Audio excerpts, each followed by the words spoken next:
Hey guys, we just decided we were going to make some cookies. We've been watching a lot of Nailed It, so we decided we're going to try our hands at chocolate chip cookies. I haven't made them in a while, and Willow never has, so we're going to go through the process, and if you guys are at home looking for something to do, chocolate chip cookies are a pretty easy one to do. So, we were watching an episode of Nailed It, and the lady tried to make cookies. Which one did she try to use? And did that go very well?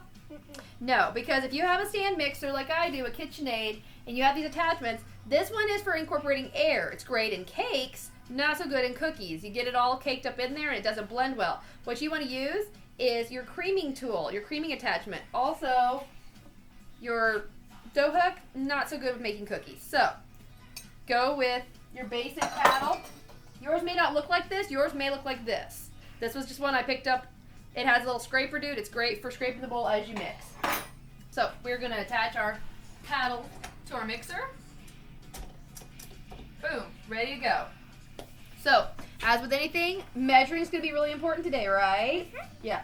So, I, for some reason, don't own any all-purpose flour right now. I only have self-rising flour. The difference between the two is that self-rising flour already has your baking soda incorporated in it. So, if you're going by a recipe, like we are, just on the back of a bag here, and it calls for that, we already have this, so we don't need it. My handy assistant over there. So, we're going to use this. We're not going to worry about adding because it's already in there. Okay, so according to our instructions, the first thing we need to do is we preheated our oven, and I went ahead and set our 2 sticks of butter on the oven to kind of warm up and come to room temperature. And we've got all the things we need right here around us. We've got our flour, our sugar, we've got our bowl for mixing dry ingredients. We've got our mixer ready. We've got our brown sugar, our eggs, our salt. Everything is right here that we need to work. So we don't have to be running around the kitchen looking for things. So the first thing we're going to do, it says preheat oven. Oven say 375? Yep. All right. So then we're going to combine all of our dry ingredients, which will be the flour, the baking soda, and salt, in a bowl. Okay, we're going to do that over here. And then we are going to beat the butter, the sugar, brown sugar, and vanilla extract in here until it's creamed up. And then we will incorporate the two together. So first thing we're going to do, we need 2 1/4 cup of the flour. Normally, you guys know I would have you do the spoon and sift method, but we're kind of just eyeballing it here. So how many is that? 1. 1. Give me a minute to think. 2. Okay.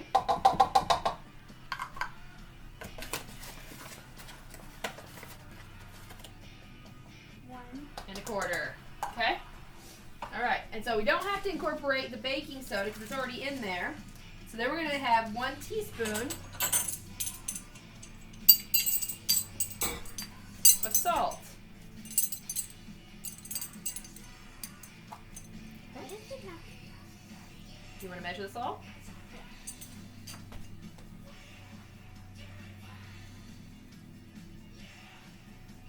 There we go. Okay, good job. I'm trying not to break them. Much appreciated. Okay, so then we're going to have our butter, sugar, brown sugar, and vanilla extract. So, Mix it in there? Yep. Okay, We no. got our 2 sticks of butter. Can I unbutter one? Can you unbutter one? You can open the butter. Yeah, that's what I meant. How do you unbutter something? You try to take the butter off of something you put it on, but I don't think that's going to work very well. Okay. What kind of green beans? What's what? You can get butter off green beans. Oh. Honey, don't hide your back to the camera. It's not good for a cooking show. Okay, trash. Got it. Okay. So we want our butter, our granulated sugar, which is 3/4 cup. So if you can't find a 3/4 cup lying around your house, the easy way to just cheat your way is a 1/2 cup and a 1/4 cup.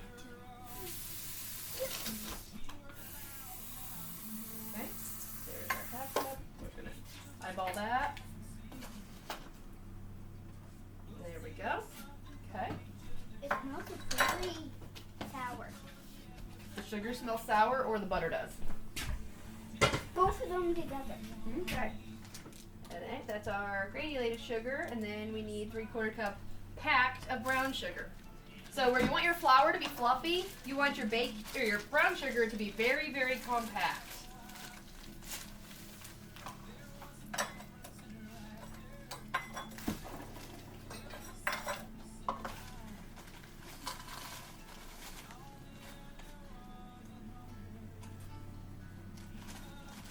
Why is it in chunks? Brown sugar does that. Actually, I saw a really neat tip for how to keep your brown sugar from clumping up like this. Sometimes it does. And he said to put marshmallows in the bag. So I might try that after we're done. Find the marshmallows we usually use for cocoa. And then our vanilla extract. And we need 1 teaspoon of that as well. You want to hold the spoon? Yes. Okay. Got it? Try not to spill it and break it. Okay. Dump it all in there. Okay. Then we will rinse that off real quick. Was that vanilla? That's vanilla. Does it smell good? Yep. Okay. Definitely does. So then we're going to put our paddle attachment down. Our alligator clip. Whoa. Okay. Is that what you said? I'm going to put No, put the alligator clip back over here. He holds our food down. So we're going to let that all whip up and beat until it's creamy. So now we've got our dry ingredients in this bowl ready, and we're going to have our wet ingredients ready to go. Those are all. Here, ew. Thank you, Emma. Okay. The next thing we're going to do is we're going to need 2 large eggs. Now they call for great value, but we're going to cheat and we're going to use something a little different. We're going to use eggs from our chicken, and those look pretty large to me. Yeah. Once we get everything going through, Ooh, can I crack the eggs? you're going to do big eggs. And one egg. And they're also fun. Which one of our eggs did these come from? No. I'm gonna guess the red one. Thelma and No. Louise? Yep. Our Rhode Island Reds lay the big eggs. Yes, they do. Nugget laid one that big earlier. I went out there and found her sitting on it. Well, you can also tell by the color of the eggs which one of our egg layers did it. The lighter colored, fleshy colored ones, those are from our Buff Orpington. And then these darker, very large eggs are from our Rhode Island Reds. Yeah. They may not be the nicest birds, but they're pretty reliable layers, even in the colder weather.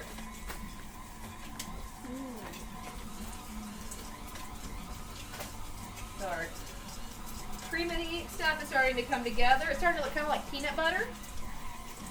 Right? Yep. Like peanut butter. Light peanut butter. So fun to watch. Would you consider that pretty creamy? It smells good. Would you eat it just like it is already? Probably not. Yes. What? Interesting. Interesting. Alright. So, now that's all done. We're going to add the eggs one at a time, and we're going to make sure the mixture is beat really well before we incorporate the second egg. So, Willow, would you show us how to properly crack eggs? Yeah. So, we have our cracking bowl, and then we'll use that to collect our shells. Okay? Here. Why don't you come over here and make sure you're showing us.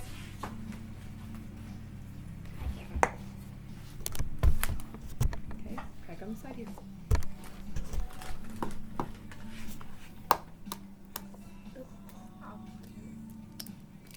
Now, why did we crack it into this bowl instead of right into our Mixing bowl? mixing bowl? Because you don't want to get the shells in there. Or what happens if you have a bad egg? Then Yeah. you ruined all your batter, right? So we crack one egg at a time. We look at it, check it for shells. Are there any shells in there? Nope. Nope. Okay, so now we can pour one egg in here. Let that get all mixed up. And then she can go ahead and do the second egg. That I'm trying not to drop. Much Third appreciated. one. And there's. Oh wow.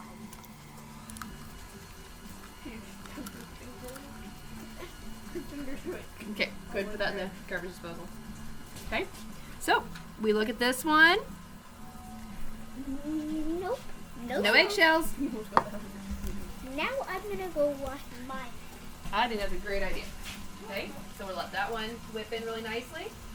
And as the egg incorporates, it starts pulling it all together because the eggs are our binding agent. If you try to make a cake without them, your cake is going to fall apart. Same with cookies, they won't have quite the right texture. So, it's looking pretty good. So I'm going to go ahead and second egg in. What does it look like? What? What does it look like? Right now it kind of looks like oatmeal. I don't know how to describe it. We took peanut butter, added 2 eggs, and now it kind of looks like oatmeal. Yeah, Peanut definitely. butter. Definitely oatmeal. All right. It looks like oatmeal. So it wants us to slowly start incorporating the flour.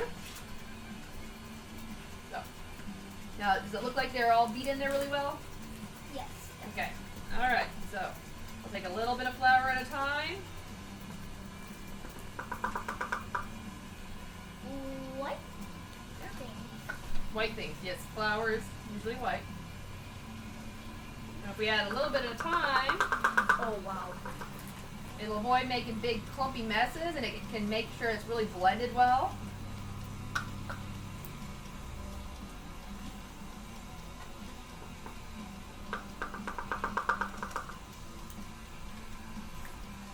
Starting to look dough-like. Yeah. Yeah. Like our dough we made from bread. Kind of like our bread dough, that's right.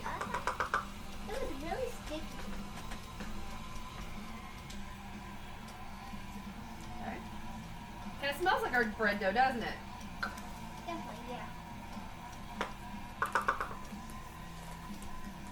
Can we just pour it back in there? We will.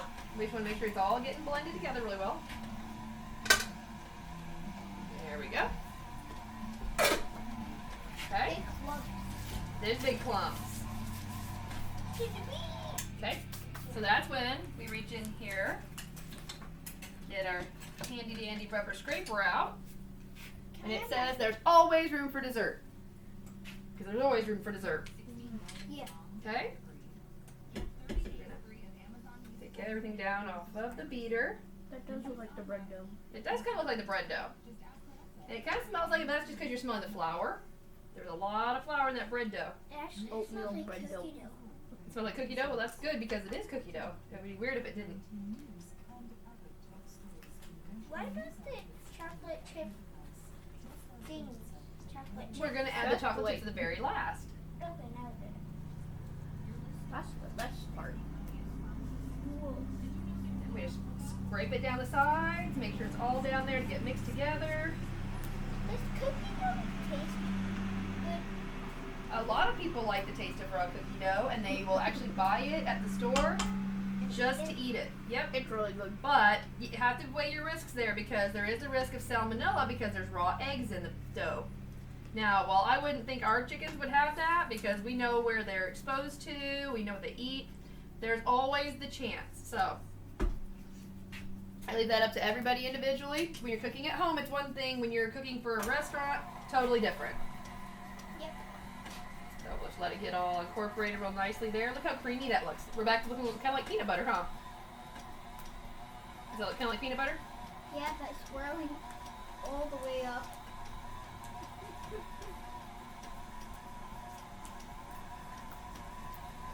Okay. It's So so does that fun look to well watch. blended to you? Yes, it's so fun to watch. That looks like Now, if you don't have a fancy mixer like this, you can do all of this by hand. So don't feel like if you don't have one of these, you can't do it. I just happened to get one of these years and years ago at Sam's Club on sale. And it's something I'd always wanted. But if you have a hand mixer, you can use a hand mixer, or you can use just a wooden spoon in your hand. So don't feel like you can't make chocolate chip cookies if you don't have all the fancy tools. what if you don't have them? If you don't have a wooden spoon, Yeah. I guess you could mix it by your hand, but that'd be awfully weird. you had one of these things. No, that's the same situation. Would you use a whisk to make this? A whisk is just like this. You're gonna end up with it all mixed up inside there. No, whisks are always for incorporating air. So if you needed to whisk egg whites into making a meringue, or if you wanted to whip eggs, you could do that. But I would not use it to make cookie dough. Like breakfast eggs? I mean, if you're making something fluffy, sure. Pancakes. Pancakes, I guess you could, yeah. Very, very fluffy pancakes. It would make the puffy, yeah. Okay. Okay, now it says we get to mix in the chocolate chips. Now, I've got leftover bits of chocolate chips here. I've got some that are semi-sweet and some that are milk chocolate, so we're just going to use what we had on hand. My recipe oddly calls for half a bag. That's pretty generic, so I just went with what we had, and we'll call it good. They'll either be extra chocolatey, or maybe not as chocolatey as we'd like, but it'll be fine. So we're just going to mix them in lightly. Oh, Mom. Make sure your bowl is locked in place.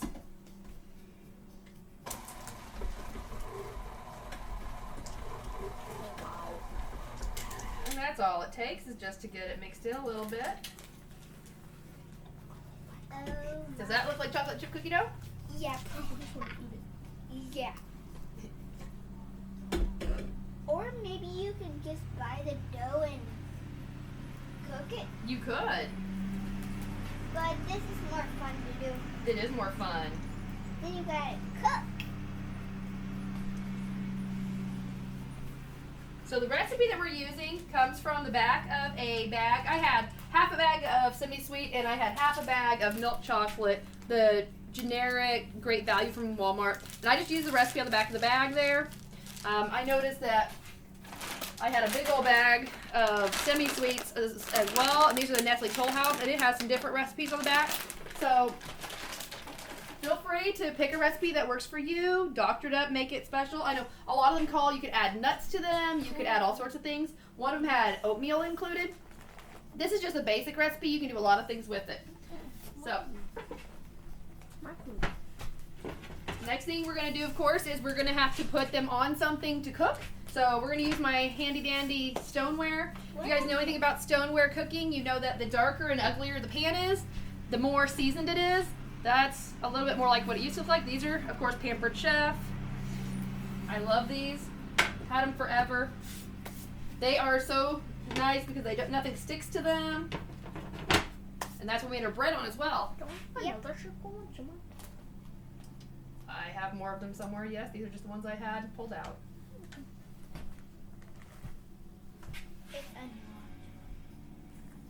What's unlocked? I'm trying to unlock it, honey. Okay, so next step, wipe all the flour off everything. Bring all the dough and put it on the pan. Okay. So then we're going to do the teaspoon method. One thing I didn't bring over there.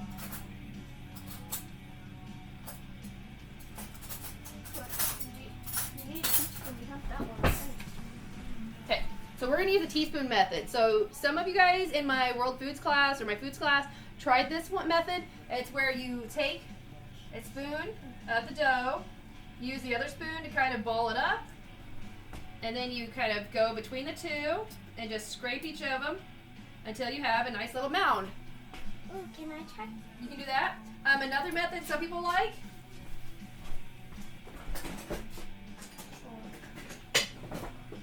If you have a ice cream scoop, one of the smaller ones, some people like to do this because then all your cookies come out the same size. That's absolutely okay. Or you can just literally pick up a blob of it with your hand and kind of shape it, as long as your hands are clean. So cooking is a science, but it's also an art. So there's a lot of flexibility in it.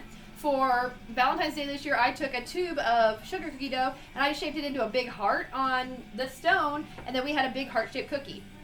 So there's a lot of flexibility. You want to do the spoons? And I'll do this.